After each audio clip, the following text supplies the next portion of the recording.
Morning everyone, evening, afternoon. Sorry, I forget sometimes I've got people from all over the world who possibly can tune into me. So, meditation this morning, this comes up for me, and this is really at the basis for pretty much what every coach will have started with or will have done in some form or another, and that is the belief, thought, emotion, belief circle. What I'm going to focus on today is thoughts, because the thoughts are the things that I'm hoping that the bulk of us have got some understanding of what goes on and what goes around and what turns into negativity within our thought cycles or within our minds, for want of a better description. Where I wanted to go in with this is I'm seeing a lot of people doing one or two things, and that is either completely suppressing, numbing or hiding from their emotions, or living in a world that is full of sensitivity and way too much emotion. So what I want to do is try and create the link here. Jay, how you doing, my brother? Hope you're well. Thanks for joining me. The link between thought and emotion, so that we can maybe simplify it. I'm going to be careful not to go off into coach speak and use jargon and bullshit cliches, because that's really not why I get on here and do this. I'm trying to speak to the just normal people of the world, not the spiritual, not the coaches. There's so much of that going on. There's not enough of just simple. So if I'm not simple enough in this live, please call me out, call bullshit and say, Aaron, do it again and make it even simpler. Because my aim here is to get you guys to understand and start to find the path of self-awareness. So the thoughts are going on our heads.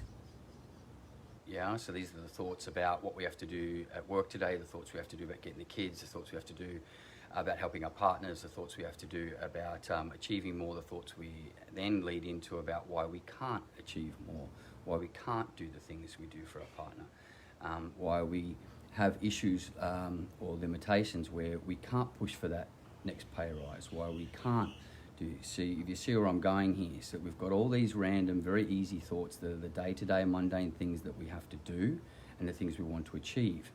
Underlying them are these thoughts that are a little bit sneaky.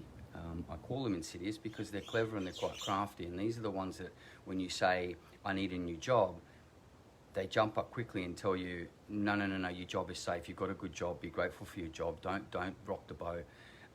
They're the thoughts that I want to talk about, and I want to talk about the emotions that those thoughts create, because this is where the danger lies for us as humans.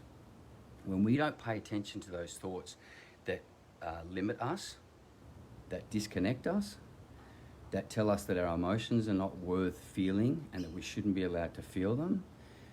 These create emotions of shame, guilt, they create depression, they create anxiety, both of which are symptoms, not diseases. And these are what hold us back. So quite simply there, if you can understand that when you sit there today and you think about you want to buy a new home or you want to rent a bigger place, and then all those thoughts will pop up. I can't afford it, my job's not stable, COVID's going to stop me.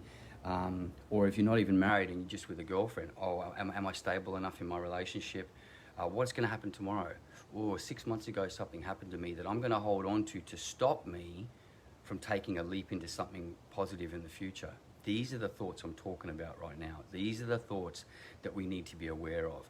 These are the thoughts that coaches, people like myself, help you to understand. This is where we teach you awareness, because if those thoughts pop up and continually produce chemical reactions called emotions or feelings of shame, guilt, low self-worth, low self-esteem, these are the things that are stopping you from living the best life you can lead. Simple, I hope. So I hope I get some feedback and some connection on this one, because like I said in the beginning here, my aim is to simplify this stuff. I don't want to sound like a coach, to be honest with you. I don't want to sound like some spiritual guru. I'm not any of these things. I'm just a guy who's done all this stuff, lived through it, used the tools, and can show you how to do the same. So if I can simplify this to a level of language and communication that your average guy understands, then I'm doing my job. So guys, what are you thinking about? What are those thoughts underneath that are telling you you can't do it, you're not enough, it's not the right time, COVID's going to stop me, money's an issue? What are they?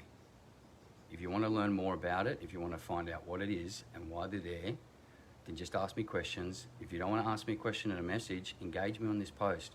Call me out, tell me how you feel about this sort of stuff, and tell me how to simplify it so I can help.